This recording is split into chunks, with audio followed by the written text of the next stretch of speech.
Welcome to This Day in His Story, created by American Heritage Worldwide, a reminder that every day holds something new to learn. Did you know that Niagara Falls was formed over 10,000 years ago during the Ice Age, and that in the winter, the falls create natural ice sculptures that are illuminated by lights on the water? Look over the 165-foot vertical drop to see 3 waterfalls combine to produce the highest flow rate of any waterfall on Earth. Imagine Nick Walenda crossing Niagara Falls on a tightrope and presenting his passport as he entered the Canadian side of the falls. Welcome to the Deep Dive. And today we have a great topic. We really do. We're taking on Niagara Falls, but not just as a natural wonder. We're looking at the politics, the engineering, and even the symbolic meaning behind it all. It's a remarkable stack of material. We're really going beyond that scenic postcard image to look at, a 10,000-year history. 10,000 years? Yeah, from its formation to the intense battles over preservation in the Gilded Age, and even the modern agreements that control how much water goes over the edge. And our mission really is to get at this central contradiction. Here you have this monument to raw, untamed nature that requires constant, very deliberate human control. That's the core of it. And here's the hook for you right out of the gate. We see Niagara as this invincible force, right? But it was literally crumbling. Right, under its own power. Exactly. Yeah. Which is why, on a very specific date, January 10, 1929, the U.S. and Canada finalized this agreement to pool their resources. They spent $2 million. $2 million back in 1929. That was a huge sum. A fortune. And it was all just to divert the Niagara River to basically reinforce the rock and protect the falls from themselves. I mean, think about that. The political complexity alone. You have 2 sovereign nations deciding that a shared natural resource is so valuable, but also so vulnerable that they need to spend jointly on infrastructure just to make sure it survives. It perfectly sets up that tension, doesn't it? The one between awe and utility, between nature and our need for stewardship. It really does. Okay, so before we get deeper into the human drama, let's nail down the geography. Because when you picture Niagara Falls, you might just be picturing one thing. But it's not just one thing. It's actually 3 distinct waterfalls. Right. You got the massive curve of the Horseshoe Falls on the Canadian side. That's the biggest one, carries almost all the water. The one you always see in movies. That's the one. Then, separated by a little piece of land called Goat Island, you have the American Falls, the second largest. And right next to that is the much smaller, more delicate Bridal Veil Falls. And to really understand the scale of this, we have to look back at its origins. I mean, you said 10,000 years. How did this landscape even get carved out? You have to rewind the clock. Wow. We're talking at the end of the Wisconsin glaciation period. So the Ice Age. Basically, yeah. The last big cycle when these enormous glaciers covered most of North America. And as they retreated, as they melted, they just scraped and scoured the land. All that meltwater flooded the landscape, and that's what created the Great Lakes. Okay, so what's the actual path the water takes to create that incredible drop? Well, the water's draining from Lake Erie down into Lake Ontario. But the reason the falls even exist is this geological feature called the Niagara Escarpment. The escarpment, what is that exactly? Is it just a really steep hill? It's more than that. It's the key structural piece. It's a steep cliff face, but it's made of a very hard, durable top layer of rock. The water erodes the softer rock layers underneath it. And that causes the hard cap rock to eventually break off. That's why the falls are constantly, slowly retreating upriver. So the escarpment is this hard edge that the water has just been hammering away at for millennia. Precisely. And the sheer volume of water it's almost unbelievable. The flow rate of these 3 falls combined is the highest of any waterfall on Earth. The highest flow rate. Not the tallest waterfall, but the most powerful. By far. Nothing else really comes close in terms of sheer volume. The drop itself is still over 165 feet, or about 50 meters, so you just have this continuous pounding force. And that kind of force, that power, it naturally attracts people. First for the spectacle, and then, well, for the money. So let's dive into that. The 19th century preservation battle. It was a classic Gilded Age fight. You had industrialists who saw this almost limitless source of power. They started aggressively buying up land along the river. To do what? To build hydroelectric plants? For hydroelectricity, exactly. Their vision was this massive industrial city powered entirely by Niagara. So what did that actually look like on the ground? I mean, were they putting up huge factories right on the edge of the falls? Oh, absolutely. The sources show this real push to privatize and commercialize everything. You had these ugly power stations, mills, fences going up. It was ruining the natural scenery. I can imagine the outrage. It was massive. People felt that this natural cathedral shouldn't be carved up for private profit. So that public outcry was really the engine for change here. How did the preservationists fight back against, these incredibly powerful industrial interests? They succeeded by channeling that public opinion into law. The crucial moment was the Niagara Appropriations Bill in 1885. Okay. And this wasn't just some friendly suggestion. It was a legal move to reclaim the land using eminent domain and protect the area from developers. Forever. It was a huge defining victory for the early conservation movement. And the result of that bill was the parks we know today, right? It was. On the U.S. side, it established the Niagara Reservation State Park in New York. And what's amazing is that it holds the distinction of being the nation's oldest state park. Wow, the oldest. And at almost the same time, Canada established the Queen Victoria Niagara Falls Park on their side. So you have this institutionalized preservation setting the stage for everything that came after. Which brings us right back to where we started.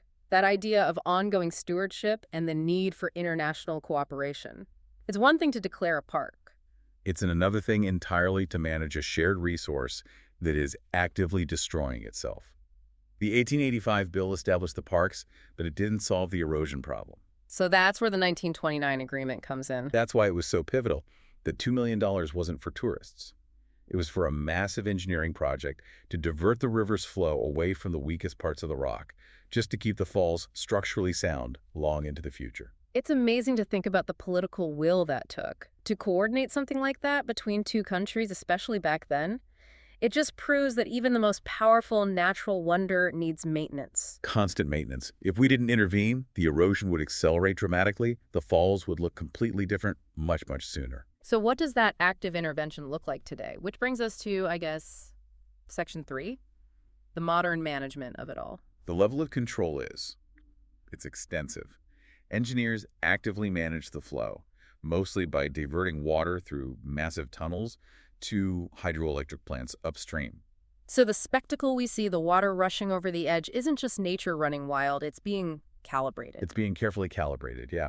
We know from the sources that the flow is intentionally manipulated. During the high tourist season, say May through September, they actually decrease the diversion to the power plants. So they can increase the amount of water cascading over the falls. Exactly, to maximize the visual impact for all the visitors. Which makes sense because this place is a global magnet. Yeah. The sources say nearly 30 million people visit Niagara Falls every single year. An incredible number. Oh, yeah. And that volume of human attention is what creates this fascinating tension.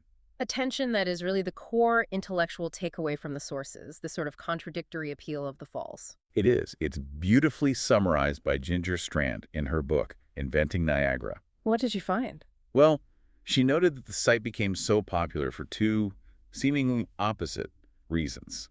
On one hand, people came because it was monumentally wild and huge and untamed. The raw power. The raw power. But critically, they also flocked to it because it was at the same time starting to be tamed and made a little less wild. Wow. That is a real aha moment, isn't it? We want the power, but we want it behind a safety barrier. We want to feel like we're confronting the sublime, but only with the quiet reassurance that engineers are managing the chaos. It speaks to that deeply human desire for controlled risk.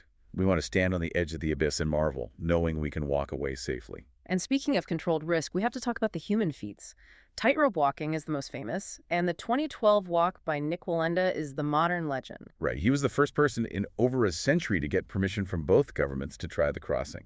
A phenomenal display of nerve. But even that spectacle had its own bureaucratic formalities. And this is such a fantastic detail from the source material. It just shows the absurdity of international borders. Wallenda was legally required to carry his passport with him on the wire. No way. Yes. And he had to present it immediately when he got to the Canadian side. So you're suspended hundreds of feet over this raging gorge, and your first job when you land is to clear customs. 1,000 feet in the air, you're still bound by international law. It just underscores that intense shared sovereignty over the area. It's amazing. Now, moving beyond the human drama, the sources also highlight the seasonal changes. Most people picture the summer rush, the hiking trails, but winter sounds like a completely different world. It's spectacular. The freezing mist from the falls turns the whole area into a, quote, magical wonderland of ice. So it all just freezes over. The spray does. It creates these massive natural ice sculptures on the trees, the banks, everything. And they illuminate the falls at night, so the whole scene just becomes this huge, sparkling frozen art installation. That contrast between the flowing energy we talked about and the stillness of a frozen winter. It brings us to our next section, the deeper meaning, the symbolic weight the source material places on this. The sources really do move beyond the physical resource. They look at the symbolic power of water. Specifically, water as essential sustenance. The sheer relentless flow of Niagara is used as a metaphor for an unfailing source of nourishment. So we're talking about water being essential not just for the landscape, but for sort of human life, spiritual well-being. Exactly. The source material refers to this powerful, unending flow as living water, which is a concept often associated with, ultimate truth or spiritual guidance. It elevates the discussion from physical flow to metaphysical sustenance. And there's a specific scriptural connection included to really drive that point home. That's right. The sources cite scripture to illustrate this idea. They quote a passage, D&C 63.23, which promises that those who seek guidance will receive mysteries, and that the same shall be in them a well of living water, springing up unto everlasting life. So the sources use this to draw a direct parallel between the relentless, sustaining power of the physical falls and the sustaining power of faith. That's the connection they make. It's a profound link. Oh. But to bring it back to the physical for a moment, despite all this effort, all this conservation, the $2 million in 1929, the clock is still ticking on Niagara Falls itself, isn't it? That is the sobering reality. Mm-hmm. All this engineering is only slowing the inevitable. The erosion continues, just at a reduced pace. Scientists estimate that at the current managed rate, Niagara Falls will keep retreating until it eventually drains Lake Erie. And then we'll just be gone. Essentially gone, yes. Yeah. In around 50,000 years. 50,000 years. It's a massive time frame, but it's a good reminder that all our stewardship is ultimately a temporary response to geological time. So after all this, what's the synthesis? What does it all tell us? Well, the sources reveal Niagara Falls not just as this amazing natural spectacle from 10,000 years ago, but as a dynamic monument to human choices. You see the success of early preservation, like that 1885 bill. Right. The absolute necessity of international cooperation from the 1929 agreement, and this deep-seated human need to both control the powerful and find these sustaining metaphors within it. So the next time you see footage of the falls, you'll be looking at it with completely new eyes. You'll know the water flow is being actively managed by engineers, that it's increased just for tourists. And that the whole foundation is the result of a political fight against industrialists that started over a century ago. You'll know the difference between the Horseshoe, the American, and the Bridal Veil Falls. And really, this knowledge forces us to reflect on our own relationship with sustenance and stewardship.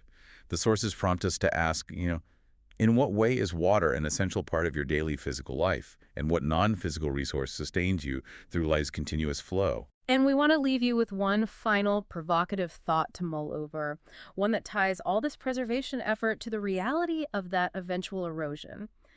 Considering that engineers actively manage the water flow for tourism and power, and that the falls are projected to disappear in 50,000 years, what is the most important type of stewardship? Is it preserving the natural spectacle for the awe of future generations, or is it maximizing the harnessed power for our current human utility? That's the question. Think about that eternal tension between preserving the wild and exploiting the useful the next time you encounter a massive natural resource. Thank you for joining us for this day in His story. May the lessons of yesterday inspire you to see God's hand today and to play your part in His story now. For more faith-based learning, visit ahsworldwide.org, the homeschool for faith and family.